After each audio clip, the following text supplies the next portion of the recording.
So what happened in Wicked the book after school? If you watched my last video, you already know that school days were completely different. Elphaba studied life sciences.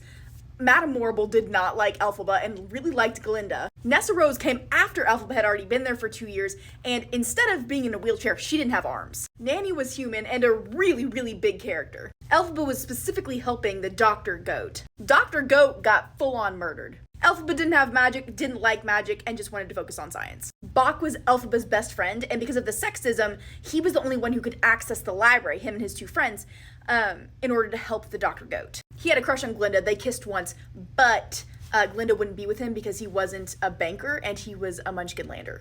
Rather than inventing cages in the movie, as they said, they were actually inventing lobotomies, and they almost lobotomized the Cowardly Lion as a cub in front of the whole class. Also, lots of other kids were studying sorcery. Fiyero joined. Elphaba was like kind of his friend. He was in the friend group, but Glinda never got with him because she was racist, and she even said that she wouldn't get with him because he was dark-skinned. He was a prince, though. He was also married. They were married as children. They didn't really have like a love relationship. And the relationship was always a little bit awkward because of this dynamic. It was a bit strange. Also, Nessa Rose's shoes were a gift from her father, and she made Elphaba put the shoes on her feet, even though Elphaba didn't get a gift, and Elphaba was upset about it, and she really loved these shoes. Moving on, Madame Morrible pulled Nessa, Elphaba, and Glinda into her office. For some reason, she thought that these three were going to be really powerful sorceresses. Nessa Rose wasn't ready to graduate yet, but Elphaba and Glinda were off to see the wizard. They were juniors at this point. They only had 1 year left of school. While Glinda and Elphaba went off to see the philosophy club, the other guys in their friend group, I think there were about 4 guys, went to see the philosophy club because Fiyero hadn't been to the philosophy club before. Philosophy club was crazy. Now, I could be wrong because I kind of skimmed through this part because it was a little bit crazy. But it seemed like it was like animals, not like animals, but animals, like the conscious ones, were like performing very provocative sex acts on stage. And to do these acts, they would choose random people from the audience. If you were like a participant in the audience, then you had no choice if you got pulled. 2 of the members of their little friend group got pulled on stage for this part and were essayed, and one of them never recovered from it. Still not sure why this was included. It was a choice. But anyways, Glinda and Elphaba were not there, didn't even know that they were going to that club because they were off to see the wizard in the Emerald City. Next big difference, there were 0 animals in the city. They had all either left the city for fear of their lives or gone underground. That includes the flying monkeys. There were 0 animals. There was also no parade, and there was no giant festivities because everyone was described as being super serious and super dull. There would have been none of that shenanigans. So they get in to see the wizard. And another important part that I hadn't really mentioned up to this point is that Elphaba hated the wizard from the beginning. She could not stand him. She thought he was evil. At the beginning of their interaction, she was awed by him and she was scared of him because knowing that she was coming and that she couldn't get wet, he actually took the form of a rain cloud and like a vicious storm and was like yelling at her as a cloud, and there was rain pouring down and like lightning going off. But she noticed that the water was going straight down into some grates in the floor, and she was like, so it's not actually going to hit me because he doesn't want to get the floor wet, so I'm just going to say what I need to say. So she pulled out Dr. Goat Delamon's business. Like, she had pulled out his research that he'd been doing that had proved like how animals were sentient, how they were equal to humans, and she was like, look at this, you need to see this because this shows that you can't be like doing all these horrible things to the animals. They are the same as us. They deserve the same rights as we do. Oz took the research from her and basically was like, well, I'm not actually going to look at this, and you don't need to be spreading this around because it's fake, because it's from a goat, and goats are dumb. So they get in a big argument, and Glinda's just like, hey, she doesn't say what I say. That's not what I think. I think you're great. I think animals are dumb. Ooh. Then they basically just leave. Like, they just leave the city. And Elphaba goes off on her own. She does not go on a broom. She is not being chased by anybody at this point. She's just like, I can't be a part of this system where animals are going to be pushed down. And she's like, I can't believe that you're okay with this. And Glinda's like, well, I'm not necessarily okay with it, but like, what am I going to do about it? Like, we're still basically like, we haven't even graduated yet. Like, what do you mean? So Elphaba leaves Glinda, and at this point, no one knows where Elphaba goes. Like, she goes completely underground for the next like 5 years. I will point out that right now, there is no magic from Elphaba. She does not do magic. She does not have a broom, and there is no grimoire at this point.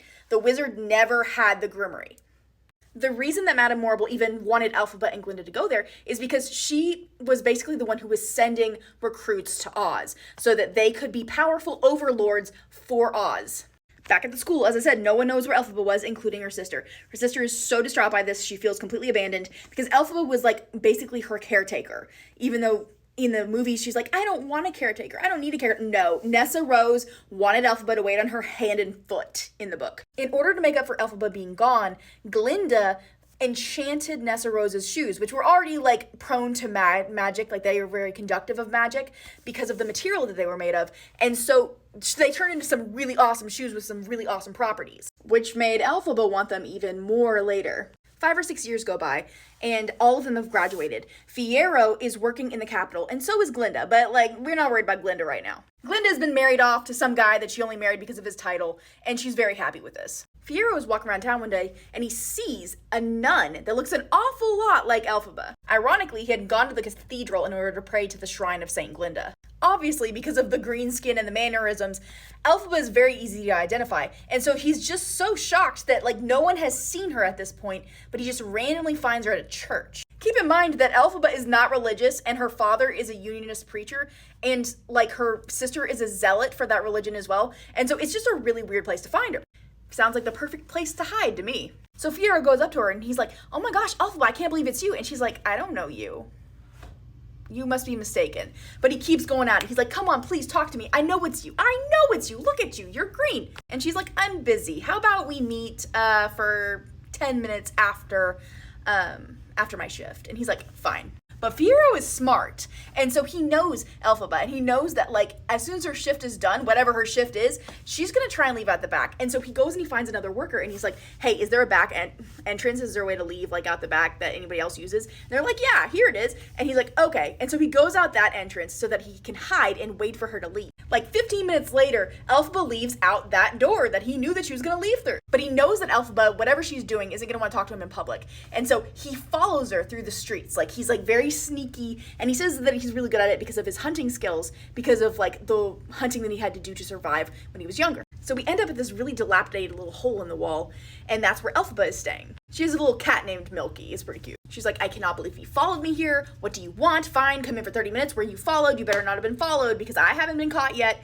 and I do not want to get caught because of you. Fiyero learns that Elphaba has been working for the Resistance. She's been working for like the Animal Rebellion. She won't tell Fiyero exactly what she's been doing, and she does ask about the other members of the group, and he tells her a little bit of details, but she's just kind of like, meh. So she tells him not to come back, and that if he did, that she could be in danger and he could be in danger. But of course he came back anyways, and soon they started an affair. He was a high-ranking official / traitor, and so he really couldn't get in with the rebels or he would have been in danger, as well as all of his people being in danger. However, Fiyero was completely turned to Elphaba's side whenever he accidentally witnessed the act of a mother bear being separated from her cub and then her cub getting like hit over the head and killed. Because this happened like right outside of the coffee shop that he was in. And this clearly wasn't an animal, this was an animal because he heard the mom just sobbing. After that, he was like, you know what? I think Elphaba's right. The day of a big festival comes when all of these animal rights activists were going to be going around and completing their tasks. Elphaba's task, which she found out when she got there, was to kill Madame Morrible. She had told Fiyero, like, you need to leave the city during this day. You're going to be in danger. I don't want you to get hurt. Fiyero didn't do that.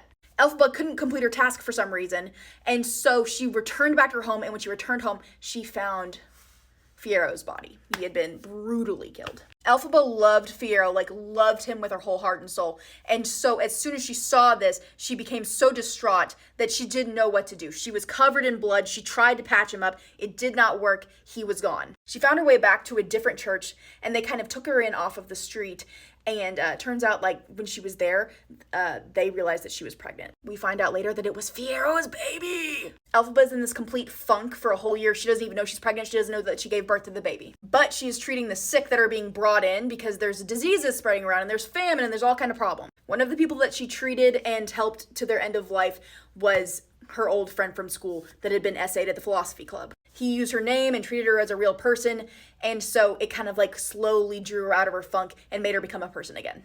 Once he had died, this was the next step, and she was leaving the church and she was going on this train to Fiyero's homeland. See you next time!